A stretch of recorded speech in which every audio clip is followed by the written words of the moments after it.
Do you feel anxious or stressed sometimes? Here is a method that helped me. Maybe it helps you too. Fear is going to create anxiety. Fear is essentially, you're facing something unknown. You don't know how you're going to perform. You don't know what the outcome is going to be. You don't know what's on the other side of the curtain, so to speak. So you experience anxiety. So any one of these practices is going to be beneficial to you. The point is, when you breathe through your nostrils, your nose, it's going to calm you down because you're triggering the parasympathetic nervous system. Rest and digest.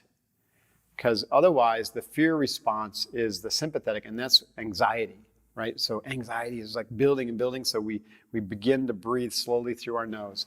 So I would suggest that just simple box breathing in a pattern that you're going to be really comfortable with, a 1-1-1-1 pattern at a count you're going to be comfortable with, so 3 count or 4 count. Now, the box breathing practice is really similar, except what we're going to do is just add a hold at the top or at the inhale, and a hold at the exhale or suspension, right? So it looks like this. We go inhale, 1, 2, 3, 4. Hold your breath, 1, 2, 3, 4. Exhale, 1, 2, 3, 4. Hold your breath, 1, 2, 3, 4. Hence the box pattern. So this is a 1-1-1-1 ratio. The more important part is a mantra, right? Or a saying that's going to make you feel powerful. And then, this is where the big 4 skills come in. This is why, the first couple lessons of Unveiled Mind are so powerful, is, if you can find that smallest arc to victory, the smallest action that you can take that's going to move you forward, and you begin to learn that doubt is eliminated through those small actions, and then so you're breathing deeply, staying calm. You're saying to yourself, easy day, I got this. Easy day, I got this. And then you're constantly looking for that smallest arc to move forward toward victory. And pretty soon what you find is that the feedback loops, it's like ratcheting yourself towards success. And the fear starts to evaporate because you realize, this isn't so bad. I can do this part. I can do this. I can do this. I can do this. And next thing you know, you're over the chasm. And the fear was a false evidence appearing real. Don't worry if you feel stressed or anxious sometimes. You are definitely not alone. According to studies, at least 4% of the global human population suffers from severe anxiety disorder. Disorder means that the body and mind of those people don't function properly. When I look at feeling stressed or having negative emotions similar to anxiety, the percentage of the world's population who has that condition increases to over 25% as a minimum. Who doesn't experience stress when they need to speak up in front of a larger audience or on a stage? Such feelings are often associated with negative terms like stress, and everybody has that. So what is the way out, and how does the process start in the first place? The problem is that the fight or flight response changes the breathing pattern. I addressed the topic of stress control or anxiety control during my martial arts training at a seminar over more than 20 years ago. The teacher at the seminar back then was a trained special operations soldier in his business life and a martial arts teacher in his private life. It was in the late 90s, and I knew very little about special forces back then. Later, when guys like Jocko Willink or Mark Devine stepped more into the limelight with the Navy SEALs history, I learned I was probably speaking to a Navy SEALs guy. How can I handle stress better was one of my core questions back then. Tell me in clear, simple, easy to understand words, how can I handle stress better? He grinned and started talking. First, he said you need to understand why you experience stress. Anxiety is just one feeling that you associate with feeling stressed. Maybe what I say helps you, just as long as it isn't a serious medical condition, then you should see your doctor for medical advice.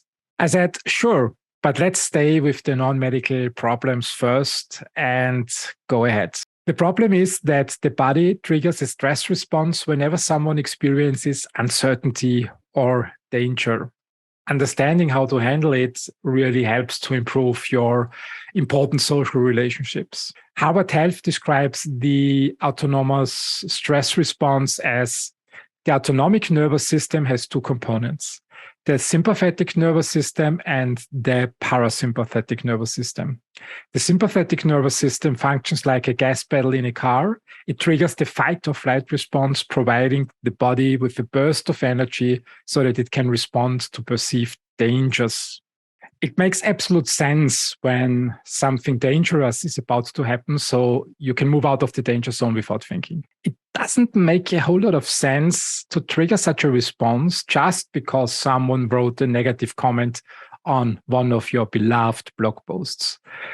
And your mind tells you to respond with more hatred because it switches you into the fight mode. The rush people feel building up from their guts and moving upwards to the lungs, and unfortunately flow then out of the mouth very often is a stress response.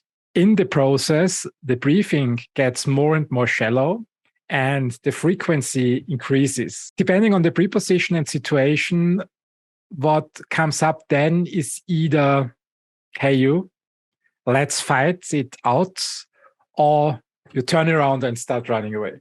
Both activities need energy, and with the fight or flight stress response, the body activates it.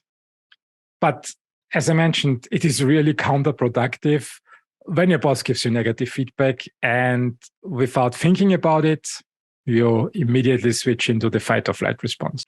Also, it doesn't make a whole lot of sense when you need to perform in front of an audience that you either don't show up because of the flight response, or you deliver unnecessary aggressive speech because you are in fighting mode.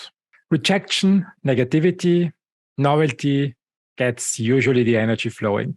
It is a simple biological process every human being has. So after understanding this at the seminar, the question I had was, yes, and how can I get out of it? Learning to push the brakes whenever needed. Harvard Health again describes the way out as the parasympathetic nervous system acts like a brake.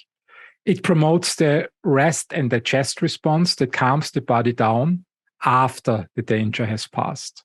But actually, in 90% of the situations, or even 99% of the situations in normal Western life, there is never something dangerous. What is dangerous? When someone tries to punch into your face, you should move out of the way. It's dangerous. But just for getting feedback or hearing other people's opinion, you're not really in a danger zone. So we need to switch off the fight or flight response right before it starts. Many people have one significant problem in today's world. They don't find a way out of pushing the gas pedal down in the fight or flight response car. As a result, they experience chronic stress, panic attacks, or general high levels of anxiety. The solution is learning to take the foot from the gas pedal and gently start pushing the brakes. Box breathing is one method that activates the parasympathetic nervous system. It's a quick break. And here is how it goes again, now in my own words. First, what helped me is finding some words that calm me down. Some people might use mantras like Om Mani Padme Hum. I personally like the Kuchin meditation method, which has 9 mantras, and I usually choose one of those. Or you can choose anything that you want, like calm down, relax, take it easy, something like that. Then breathe in for 5 seconds. You can also count from 5 down to 1. It's 5, 4, 3, 2, 1 while you inhale. Then you hold your breath for another 5 seconds. You can also count up or down. It's 5, 4, 3, 2, 1. Then you exhale for 5 seconds again. 1, 2, 3, 4, and 5. And then you hold your breath again for another 5 seconds. And you repeat this process, which takes approximately 20 seconds for about 4 to 20 minutes. And science says that when you do it properly, anxiety and stress goes away and your parasympathetic nervous system switches on and stops the fight or flight response. Special forces like the Navy SEALs use the sequence to calm their personnel down. Jocko Willink, in one of his interviews, said that in wars, he needed to give commands over the radio. It was absolutely necessary to control his breathing, to sound calm, cool, and collected, so that other people understood what he was saying and didn't get steered up in their fight or flight response because of the way he said his words. And the way you say your words matter a lot. Box breathing is all about learning to stay calm, cool, and relaxed in situations that trigger fight or flight responses. Box breathing might be the magic pill in times of high stress. However, it needs some preparation, it needs some training to have it at hand when it's necessary. The more you train box breathing when you don't experience stress, the easier it will become for you to slip into the process in times of high pressure before getting overwhelmed by the emotional rush. For example, in the evening before falling asleep, when laying in bed, everybody can set aside 5 minutes to practice box breathing, which might also help falling asleep. My teacher back then said, the more you train, the more you control how your body reacts in certain situations. And you stay calm, composed, cool, and relaxed, regardless of what happens around you. Do you like this video? Then make sure that you subscribe to the channel to get a notification whenever I publish a new video. Enjoy your day.